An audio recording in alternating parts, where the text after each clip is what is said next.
கலைஞர் மட்டும் ஆளாமல் போயிருந்தால் நாம் எல்லாம் வாழ்ந்திருப்போமா என்ற எண்ணத்தை உருவாக்கிய முத்தமிழறிஞர் தலைவர் கலைஞர் அவர்களை வணங்கி, எத்திட்டும் சிறப்பாக செயல்படும் இந்தியாவின் நம்பர் 1 முதலமைச்சர் மாண்புமிகு தலைவர் தளபதி அவர்களை வணங்கி, எங்கெங்கோ பிரிந்து கிடந்த எங்களையெல்லாம் ஒன்று திரட்டி எங்களுக்கு இளம் பேச்சாளர் என்கின்ற ஒரு அடையாளத்தை தந்து எங்களை வளர்த்தெடுக்கும் தமிழ்நாட்டினுடைய துணை முதலமைச்சர் அண்ணன் இளம் தலைவர் அவர்களை வணங்கி,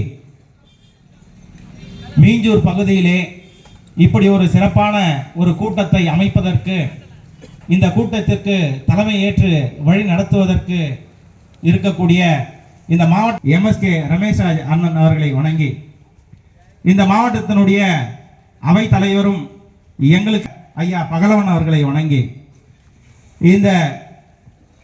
இங்கு இந்த இடத்திலே பேசுவதற்கு முழு பொறுப்பையும் கடமையும் ஏற்றுக்கொண்ட மாவட்ட இளைஞர் அணியினுடைய அமைப்பாளர் அண்ணன் லோகேஷ் அவர்களை வணங்கி, இந்த பேரூர் கழகத்தினுடைய செயலாளர் அண்ணன் தமிழ் உதயன் அவர்களை வணங்கி, இந்த ஒளி முழக்க உரிமை மீட்பு கூட்டமாக நடத்துவதற்கு இப்போ என்ன ஒரு கட்டாயம் நமக்கு ஏற்பட்டுள்ளது என்பதை பார்ப்போம்.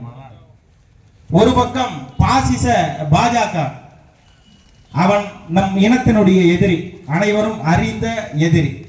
ஒருபுறம் நம் இனத்தினுடைய மிகப்பெரிய துரோகி இந்த எடப்பாடி பழனிசாமி தலைமையிலான அஇஅதிமுக எனும் அந்த கட்சி கடந்த 5 ஆண்டுகளில், அதாவது அம்மையார் ஜெயலலிதா அவர்களின் மறைவுக்கு பிறகு அவர்கள் ஆட்சி செய்த அந்த 4 ஆண்டுகளில் 1920களில் தொடங்கி நீதி கட்சி, அதன் தொடர்ச்சியாக திராவிட முன்னேற்ற கழகம் பெற்ற அத்தனை உரிமைகளையும் அடமானம், டெல்லியிலே அடமானம் வைத்து நம்மளை எல்லாம் நடுக்கடலிலே தத்தளிக்க விட்ட சூழலில் நம்ம எல்லாம் மீட்டு கொண்டு வந்த இந்த பேர இயக்கத்தின் தலைவர் தளபதி அவர்கள், இந்த நேரத்திலே நம்மளுடைய இனத்தின் துரோகியாக இருக்கக்கூடிய பழனிசாமி அவர்கள் அதற்கு 6 மாத காலமே தன்னுடைய பதவியை தக்க வைத்துக் கொள்ள வேண்டும் என்று ஆட்சி செய்த ஓ பன்னீர்செல்வம் அவர்கள் செய்த இந்த தமிழ்நாட்டில் செய்த துரோகங்களை சொல்லி, அதிலிருந்து நம் தலைவர் செய்த சாதனைகளை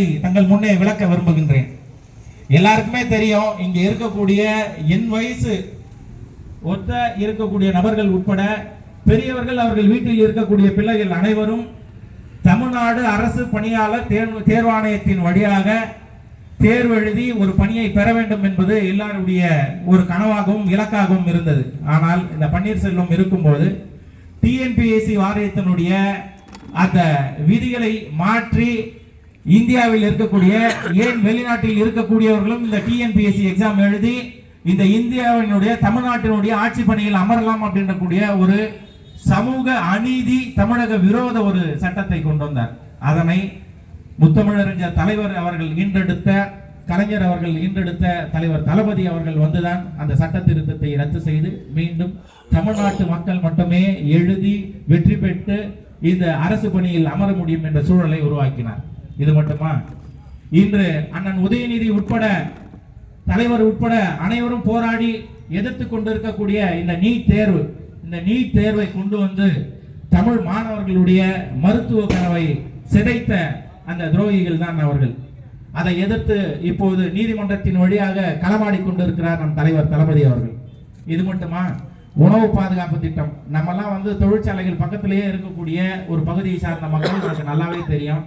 இங்க இருக்கக்கூடிய குறைந்தபட்ச அடிப்படை வேலைகளுக்காக வடநாட்டில் இருந்து வரக்கூடிய தொழிலாளர்கள் எப்படி வந்து இங்க வந்து ரேஷன் கடையில பொருட்கள்லாம் வாங்குறாங்கன்னு நினைக்கிறீங்க? நம்ம மக்களுக்காக உலகத்தில் வேற எங்குமே இல்லாத ஒவ்வொரு அரசியும் சமூக நல அரசு அப்படின்னு சொல்லுவாங்க, வெல்ஃபேர் ஸ்டேட் அப்படின்னு சொல்லுவாங்க. அந்த வெல்ஃபேர் ஸ்டேட்டுக்கு எல்லாத்துக்குமே முன்மாதிரியா இருந்த முத்தமிழறிஞர் தலைவர் கலைஞர் அவர்கள் கொண்டு வந்த அரசு மட்டுமே. இதை வந்து எந்த உலக நாடுகளும் மறுக்க முடியாது. ஏன் அப்படின்னு பாத்தீங்கன்னா, அனைவருக்கும் அந்த உணவு வழங்கல் திட்டம் அப்படின்னு இந்த ரேஷன் கடைகளை கொண்டு வந்து அதன் மூலமா இருக்கக்கூடிய ஒரு வறுமையை போக்கிய மிகப்பெரிய தலைவன் முத்தமிழறிஞர் தலைவர் கலைஞர் அவர்கள். அந்த ரேஷன் கடைகள்ல வடநாட்டை சேர்ந்தவர்கள் பொருட்கள் வாங்குவதற்கு ஏதுவாக உணவு பாதுகாப்பு திட்டம், உணவு பாதுகாப்பு சட்டம் என்ற ஒரு சட்டத்தை தமிழ்நாட்டிலே அமல்படுத்துவதற்கு இந்த துரோகிகளே காரணம். இப்போது தலைவர் வந்த பிறகு அந்த சூழல் எல்லாம் மாறி நம் நாட்டு மக்கள் நிம்மதியாக வாழக்கூடிய ஒரு சூழல் வந்திருக்கிறது.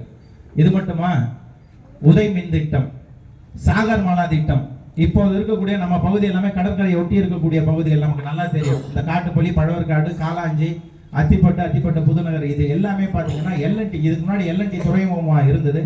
அதானி துறைமுகமாக மாறுறதுக்கு முக்கிய காரணமே அந்த சாகர் மாலா திட்டம் தான்.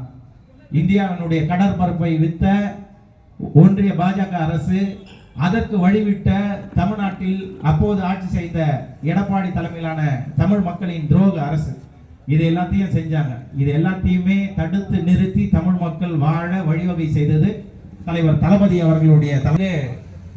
யாருக்குமே தெரியாம ஒரு சர்வே எடுக்கிறார்.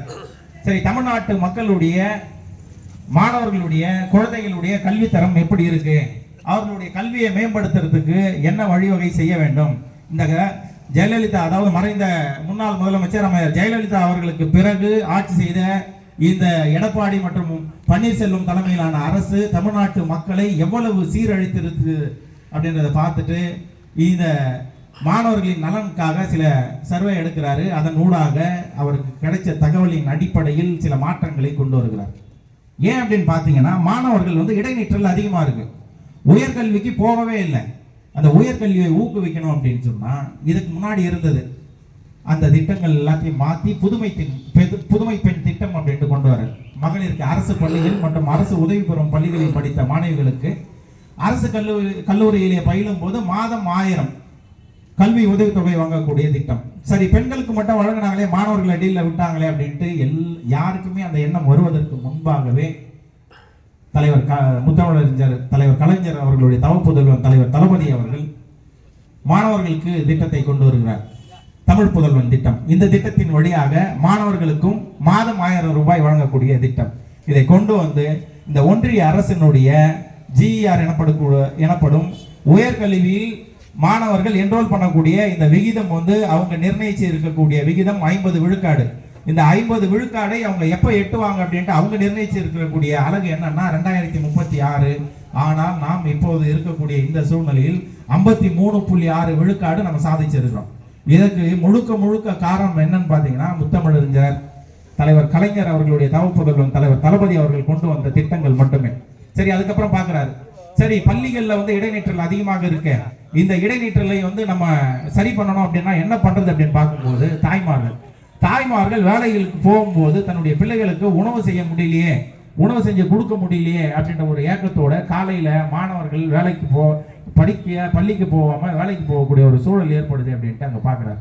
காலை உணவு திட்டம், இந்த திட்டம் எல்லாமே பாத்தீங்கன்னா யாரோ ஒருத்தர் செயல்படுத்திய திட்டத்தை இன்னும் மேல மெருகேற்றக்கூடிய திட்டங்கள் எதுவுமே கிடையாது. நீங்க பாருங்க, புதுமை பெண் திட்டம், முதலமைச்சருடைய காலை உணவு திட்டம், முத்தமிழறிஞர் தலைவர் கலைஞருடைய மகளிர் உரிமை தொகை, மகளிர் விடியல் பயணம், இந்த மாதிரி ஒவ்வொரு திட்டங்களையும் பார்த்தீங்க அப்படின்னா முழுக்க முன்னோடி திட்டங்கள் இவரால் கொண்டு வரப்பட்டவை.